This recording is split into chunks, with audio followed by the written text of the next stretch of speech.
401k advisors want to build a scalable practice, but aren't always sure what to do next. Welcome to Outcomes, the podcast designed to help advisors think, make decisions, and cast a vision to create a business for the future. Here's your host, Ross Marino, financial planner, author, speaker, and CEO of Advisor2X. Welcome to Outcomes, the podcast. Today, we are joined by Jennifer Pearson, Vice President with Clearview Advisory. Jennifer, welcome to the show. Hi, Ross. Thanks for having me. This is my first podcast interview, so I'm looking forward to it. I've been looking forward to having you on the podcast, and specifically, it's because of your role at Clearview. Now, I know you're an integrator. That's how you describe yourself, and you work with Greg Fiore, and he's not an integrator, he's the visionary. And understanding how the integrator and the visionary work together is one of those critical functions for a successful business. But before we get into that, I want to start with how, as a firm, you adapted to the pandemic. You told me a story about your first virtual pitch earlier in the year, and you offered to share it. So can you tell us how that went? Yeah. Ouch. So I'd like to tell you that the transition to virtual presentations was seamless and we just easily won the business. But I think the saying goes, you either win or you grow. So this would be one where we grew. The way we typically work, our pitch is custom to prospects. So we don't compete in a lot of RFPs. We will, but we want to get a lot of information before we do a presentation.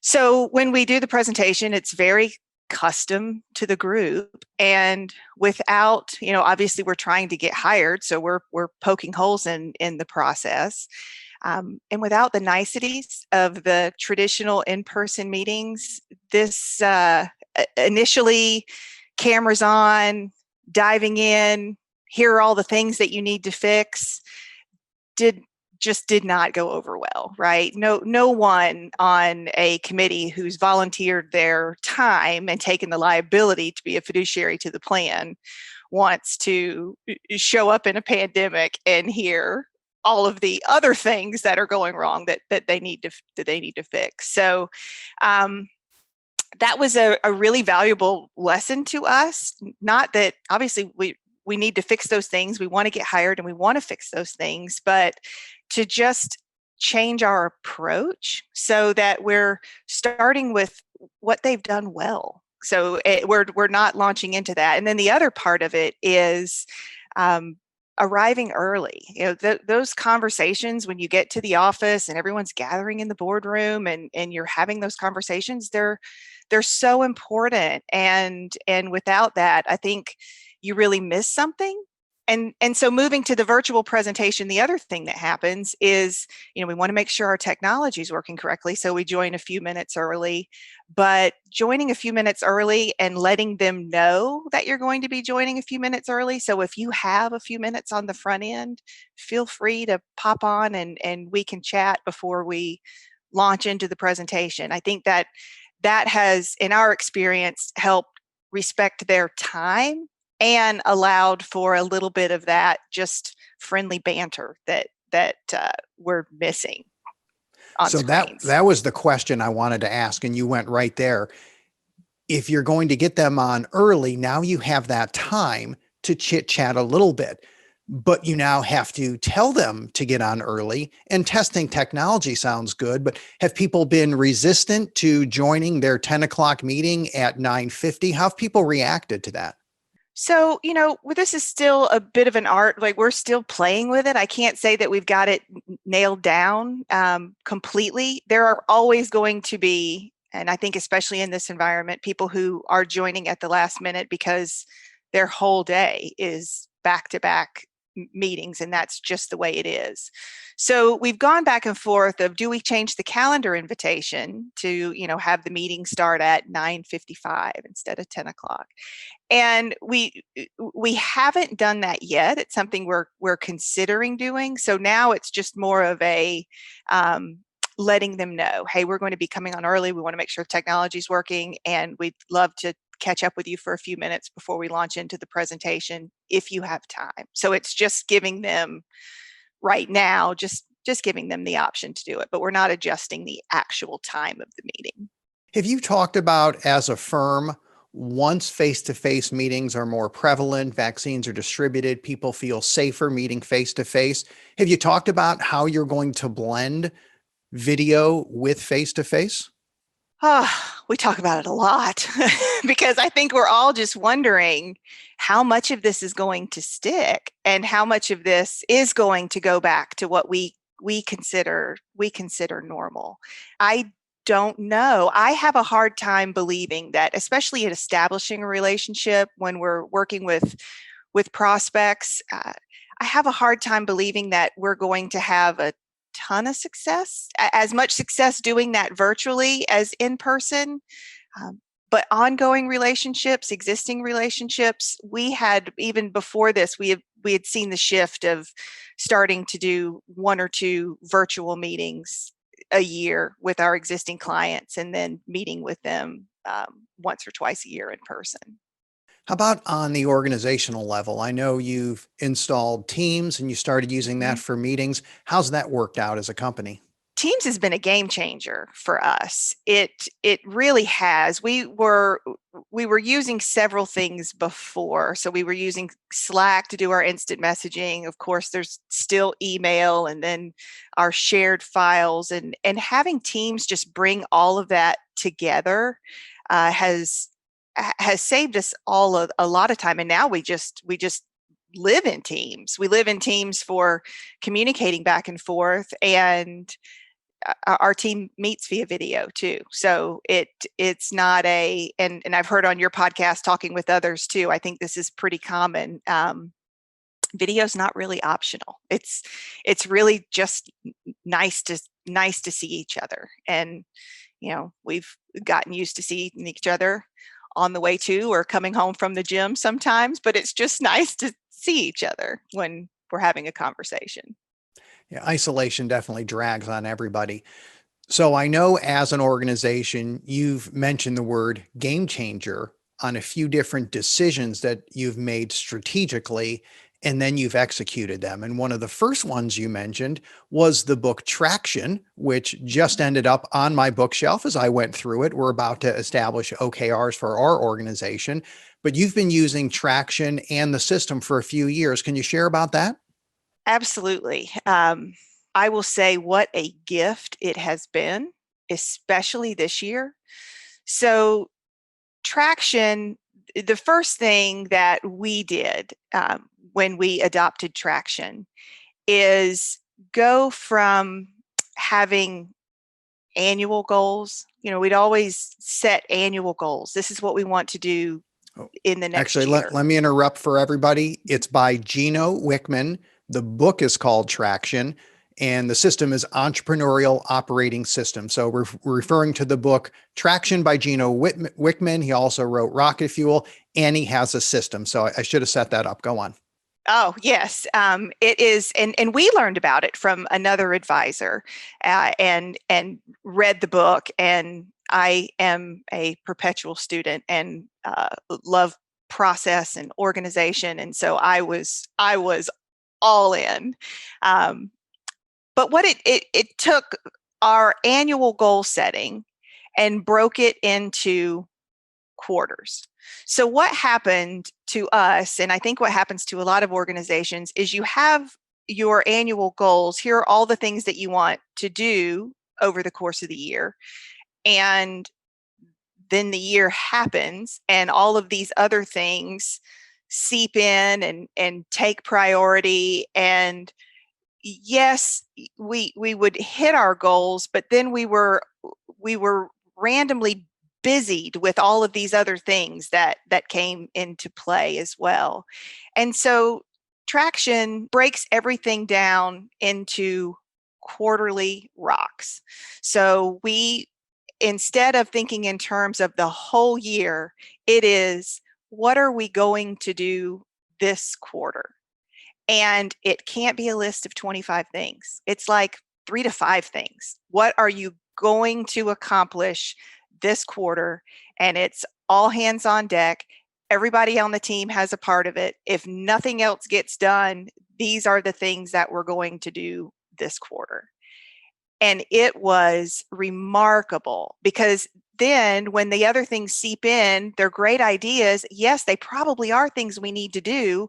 We'll add them to the list, and maybe they'll make it the next quarter or 2 quarters out, but it gives us a priority system. And then when we get to the end of the year, we can go back and see, look at all the things we've done. Like, we've done some really big things because we've all been rowing together, and there was absolute clarity on what the priority was for our organization this quarter.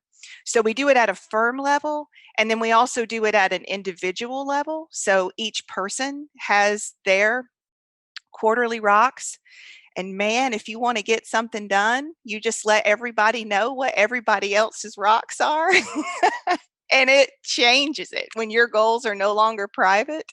That really makes a difference. So from the organizational level, you get the buy-in usually from 1 or 2 people who say, we've got to operate on a new system. Did it take a while for the team to jump on board? Was there any resistance?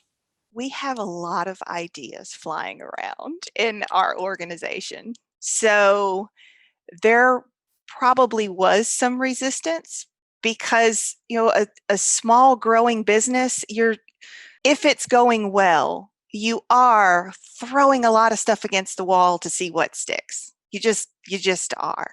But this has really stuck, and we're headed into year 3 of it now. And now everyone just very naturally uses the language. We're getting to the end of this year, so I'm getting Teams messages and, hey, can we spend a few minutes? I've got an idea of something I really want to be a rock for either myself or for the team. Can we talk about it? So it wasn't just completely, yes, that's a great idea, embraced and let's go, but it is now. It is now, and we're all speaking the language. And I would also say that I think we're just kind of scratching the surface of it too, like 2 years in. Like, we've got the cadence of it down. We've got the idea of it down. We still don't structure our meetings in the textbook way. So it's like peeling an onion. There's more to come. And, but I am still all in. I think it's a great system and a great way to grow a practice and to have everyone understand their role in it. I think the pandemic just stresses how fast change happens in our industry in this day and age. And it's not just the pandemic, it's technology and how fast it drives changes. That to me says you have to have that 90-day focus. I understand the value of a 5-year goal and a 10-year goal, and realizing that you're going to make course corrections along the way, but it's not like 20 or 30 years ago. Business changes so quickly that you're making course corrections on a quarterly basis. And to have that shorter term focus to do the things that really matters, I think it's so much more important in the past. So game changer number 1 was traction. Game changer number 2, you mentioned, one of my favorites, Storybrand. Tell us about that. Oh, this is my favorite subject. In my next life, I'm going to be, I want to do marketing instead of being a financial advisor. I have the whole Storybrand movement, I guess, for lack of a better word, I think is so critical to getting buy-in. And I think especially for our industry, simplifying a message that has desperately need to be simplified for a long time. So with Storybrand, it's Don Miller. He too has written a few books now. I think he's got another one. He's got another one coming out, and a podcast. And the whole message is make it about them, not about us, which, again, going back to our fail at our first finals presentation virtually, that is so important to make it about them, not about us. And again, with technology and media, and we can find out whatever we want about another person or an organization, or we assume when we show up that they know who we are and they have done a little digging on us, and that's why we've gotten into the room, right? So we're not going to spend a whole lot of time on that. We want it to be all about them. And I think, especially as retirement plan consultants, when we come into a situation, there are so many things we want to do. We have so much value to bring, and we can make such a huge impact on so many employees, but we have to get hired, and we can only do so many things at once. So having to simplify into what is the one ask? What is the one thing we're trying to do here? So we're not just spattering a ton of ideas and hoping something resonates and it sticks. What is the one ask? So you mentioned the one ask, but as we talked about this before, you don't have just one brand script. That's the message that you create through Storybrand, Donald Miller's program, but you delineated HR versus finance because they're different crowds. Can you tell us about that? Sure. Completely different sales, completely different language, completely different conversation between HR and finance. So when you get to the finals presentation, everyone's in the room. So you have to make sure that you're speaking to both. But getting there and designing campaign language materials directed at a human resources team versus a finance team is different, and the messaging has to be different. You're the integrator. You've got Greg, who's the visionary. This would be a challenge. Integrators and visionaries think differently. They approach things differently, and sometimes there can be some friction. So I know as a visionary, I have ideas. And Jennifer, I love my ideas. They are amazing. In fact, the idea I had this morning, people would find this hard to believe.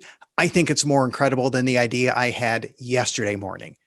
That's the typical visionary out there. We are so excited about what we just figured out. We have ideas. They're a dime a dozen. I think they're all fantastic. They all may seem like they would work. How do you as an integrator work with a visionary who always has the next best idea coming up? First, Ross, I would say your ideas are amazing. And thank you. Thank you. At least you recognize that. They are. And I am jealous of you visionaries that have all of these great ideas, because as soon as I hear an idea, I'm just process driven. So I am immediately thinking, how could that work? Could that work? I go completely into the weeds with every one of the big ideas. So they are amazing. And your ideas are what keep businesses thriving. They're what keep businesses starting and then thriving. So I work with Greg Fiore. I was Greg's first hire 13 lucky years ago. And so I have experienced an absolute ton of those ideas over the years. I would say that it's really fun and it's really interesting. But as a visionary, find one person to be your soundboard.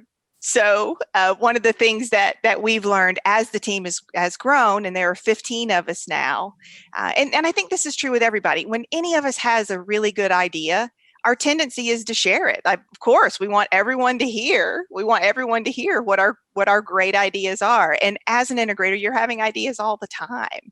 So I think that having one person that is kind of your designated person to give all of those ideas to is a really great practice, because unfortunately, if you start sharing a ton of ideas frequently with the whole team, it can be anxiety producing.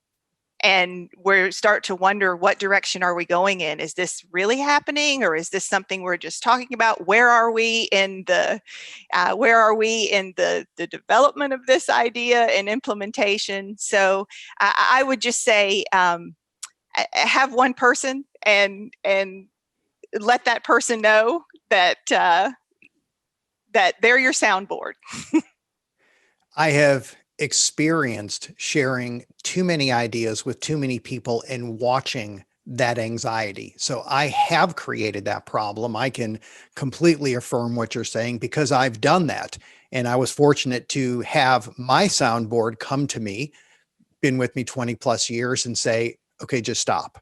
Just stop. You talk to me. We can talk about this. You can't go talk to the other people and tell them those things. So it's good to have that relationship. So I realize that I've gone through it. I still have to work on it, but it's so important because I'm just thinking what could be. When you explain that to someone who works day to day, they're thinking, how will it be? Because they assume it's going to happen and they have no idea how it's going to happen. So yes, that really can create a lot of anxiety. That's excellent advice for the visionary. How about the other integrators out there who are working with the visionaries? What advice would you give them? So I'm gonna go back to the shout out to Don Miller and Storybrand, and Don Miller's he's another visionary, for sure. And I heard him say that for his integrator, that once his integrator has heard him say the same thing 3 times, he starts to pay attention. And I thought that was so helpful for me, that I listen out and I'm intentional about it now. Like, I've heard this before. Now I've heard this 3 times. If I hear it 4 times, this is really something that needs my attention and my thought on how do we make this a go. Yeah, that's excellent advice. I had an office manager years ago, my first hire ever. She came from law school at UNC Chapel Hill. And her advice to me was, as far as how integrators go, is that just wait before you respond to it. And she would get the ideas from the dean of the law school, and she wouldn't do anything for 24 hours. Because if the dean didn't bring it up again, it was okay. And I thought that was brilliant. So no matter what you brought up, she just put a 24-hour buffer on it. And if it came up the next day of, hey, are we going to work on this? Absolutely, we're going to work on it. And it's the whole idea of, yes, you have different ideas, but it takes time. They got to percolate. You got to think through them. It definitely takes a little time in order to do that. We've shouted out Donald Miller, Gino Hickman, Traction. How about some vendors, products, services, software, anything that you're using right now that you'd like to share with everybody?